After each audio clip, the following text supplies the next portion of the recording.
नमस्कार छात्रों, आज हम कक्षा 10वीं का द्वितीय पाठः बुद्धि बलवती सदा पढ़ेंगे।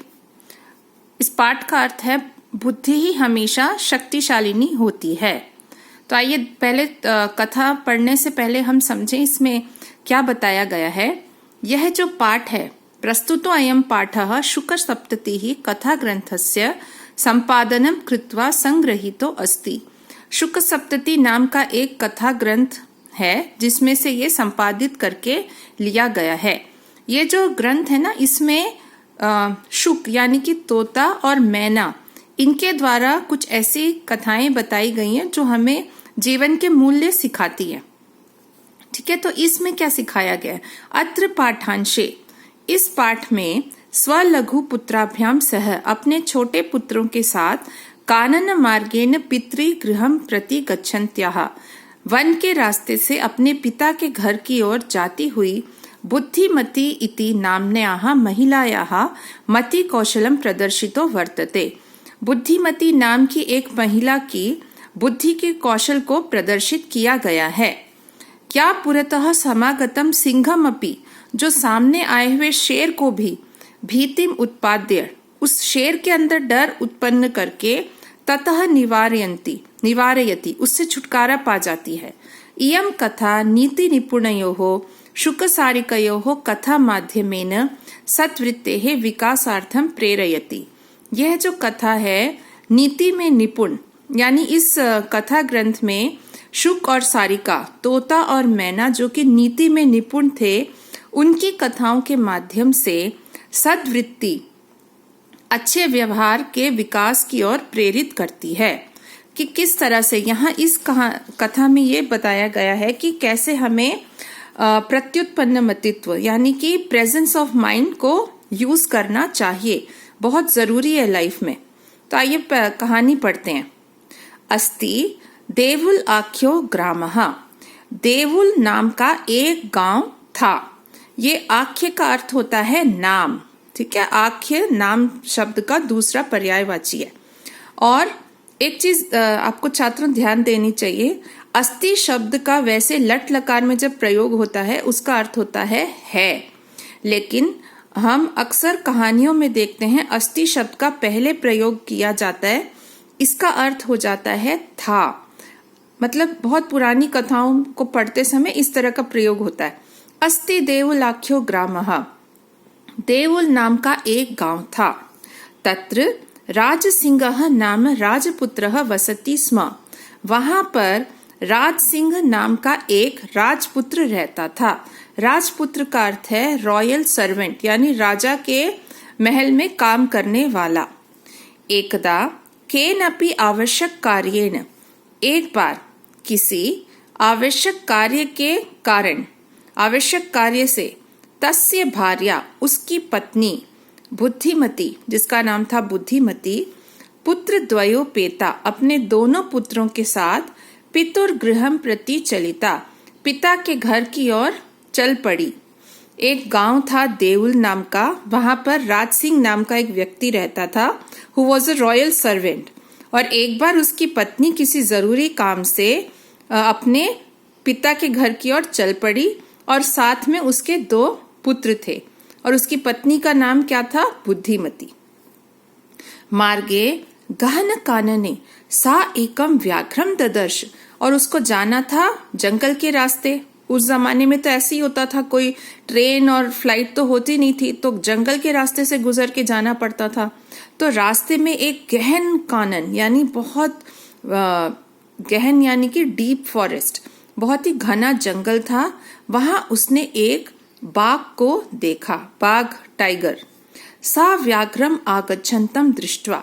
अच्छा, अब देखो यहाँ पर एक समझने वाली बात है, अभी हम जैसे आगे पढ़ेंगे। उसने देखा, ठीक है, अगर हम में से कोई होता तो हमारी हो जाती सिट्टी पिट्टी गुम, अरे भाई ये तो टाइगर आ गया, बाघ आ गया सामने। पर उसने क्या किया? सा व्याघ्रम आगच्छन्तम दृष्ट्वा, उसने बाघ को आता हुआ देखकर धार्ष्ट्र्यात् पुत्रो चपेटया प्रहृत्य जगाद, देखकर उसने बड़े जोर से ठिठाई। देखो मैंने कुछ शब्द यहाँ लिखे हैं आपके समझने के लिए।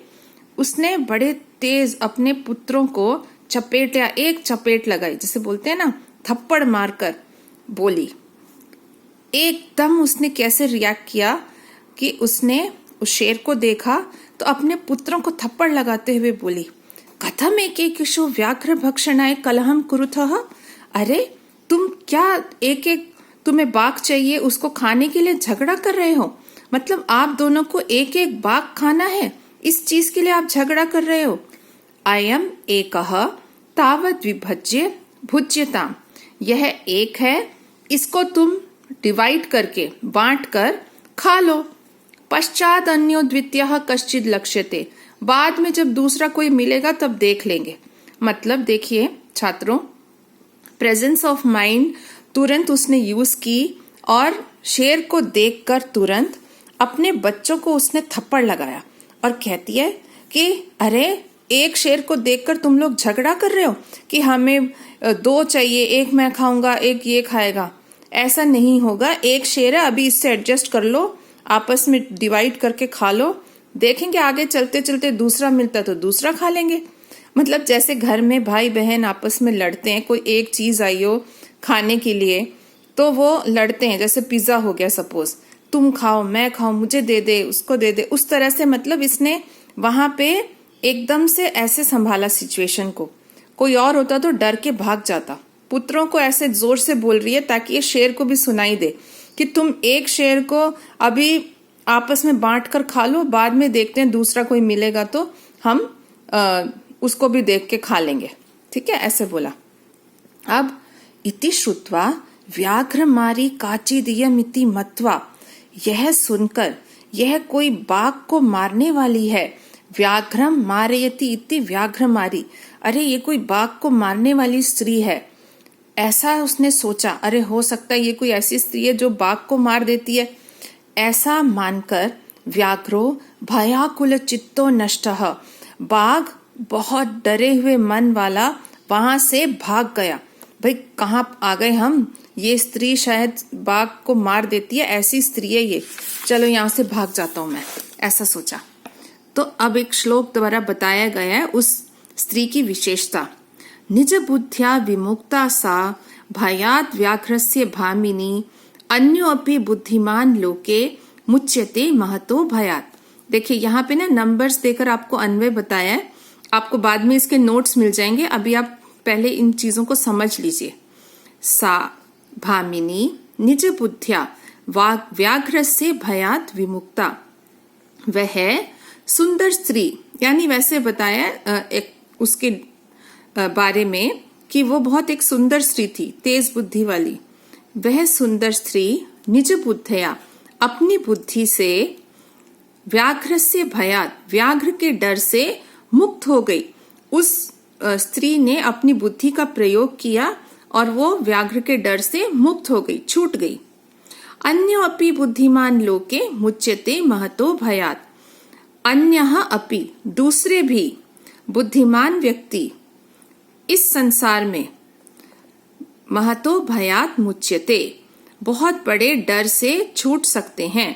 इस संसार में दूसरे लोग भी उसी स्त्री के समान अपनी अगर बुद्धि का प्रयोग करें तो कोई भी डर हो, किसी भी तरह का डर हो, उसको वो दूर कर सकते हैं।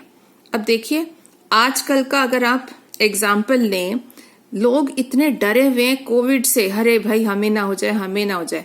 भाई हर ये भी एक सिचुएशन है, डर से तो कुछ नहीं होगा, बल्कि डर से हमारी कोई भी सिचुएशन हो इम्यूनिटी कम हो जाती है। हमारे डर से हाथ पैर कांपने लगते हैं, कुछ भी नहीं समझ आता।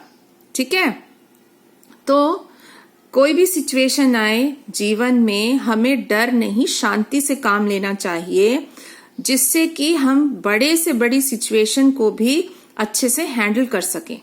ठीक है, हम देखते ही हैं जिंदगी में कभी भी कोई ऐसी सिचुएशन आती है ना, जैसे एग्जाम ले लें, आप लोगों के जीवन में क्या सबसे बड़ा डर है? एग्जाम। तो उससे आधे लोगों के तो हाथ पैर फूल जाते हैं, अरे भाई एग्जाम है क्या करेंगे। थोड़ा सा शांत मन से क्या करना है क्या नहीं करना है, इस चीज को अगर हम सोचें तो हम हर सिचुएशन को हैंडल कर सकते हैं। यही सीख है इस कहानी में। ठीक है, ऐसे ही नहीं है कि बस कहानी दे दी, आपने पढ़ लिया और एग्जाम दे दिया। नहीं, आप संस्कृत के छात्र हैं, इसके अंदर जो छिपी हुई बात है ना, उसको समझिए, क्या सिखाया गया है। इस चीज को आप जिंदगी भर साथ लेके चलिए। आज आप बोर्ड का पेपर देंगे, लेकिन आज से 10-15 साल के बाद भी ये स्टोरी आपके दिमाग में रहनी चाहिए। जैसे हम अभी भी पुरानी छोटे बचपन में पढ़ी हुई स्टोरीज याद करते हैं। कौवे की कहानी हो, प्यासा कौवा, कैसे उसने सोचा, ठीक है, खरगोश की कहानी, कैसे वो शेर को कुएं के पास ले गया। उसी तरह की ये भी एक कहानी है कि उस स्त्री ने, हम ये नहीं क्वेश्चन करें क्या स्त्री ऐसे जा सकती थी, शेर आ सकता था, बोल सकता था, ये सब नहीं है। ये इमेजिनरी सिचुएशंस उस जमाने में लोगों को कहानियां सुना कर चीजें समझाई जाती थी। आज हमारे पास गूगल है, हम सब देख लेते हैं। उस जमाने में ऐसी कथाओं के द्वारा लोगों को लाइफ की सिचुएशंस को हैंडल करने की कला सिखाई जाती थी। हम भी सीख लेते हैं, संस्कृत के छात्र हैं, हमें तो अच्छा है ना। तो अपनी बुद्धि से कोई भी व्यक्ति इस संसार में बहुत किसी भी तरह का डर हो उससे जूझ सकता है, उसका सामना कर सकता है, जैसे उस स्त्री ने शेर का सामना किया। ये अर्थ है इसका। अब भयाकुलम व्याघ्रम दृष्ट्वा कश्चित धूर्तः श्रृगालः हसन आह। और भय से पीड़ित उस शेर को देखकर कोई चालाक सियार हंसते हुए बोला। उसको देखा, भाई डरा हुआ शेर है, उसको तो मजा आता है। ये जैकॉल्स, ये सियार, लोमड़ी, इन लोगों का क्या काम है। बाकी जो जानवर है ना इसमें जंगल में रहने वाले, उनको देख के ये मजे लेते हैं अगर वो डर गए या परेशानी में। भवान कुतः भयात् पलायितः। अरे भाई, आप कहाँ से डर के मारे चले आ रहे हैं, कहाँ से भाग कर आ रहे हैं, आपको इतना डर लग रहा है, ठीक है, ऐसे उससे पूछता है। अब इसके बाद का जो है ना सीन हम नेक्स्ट वीडियो में देखेंगे, पर आपको एक छोटी सी चीज इसमें बता दूं। यहाँ पर पिंक कलर में जो शब्द मार्क किए हुए हैं ना, ये सारे अव्यय शब्द हैं, ठीक है।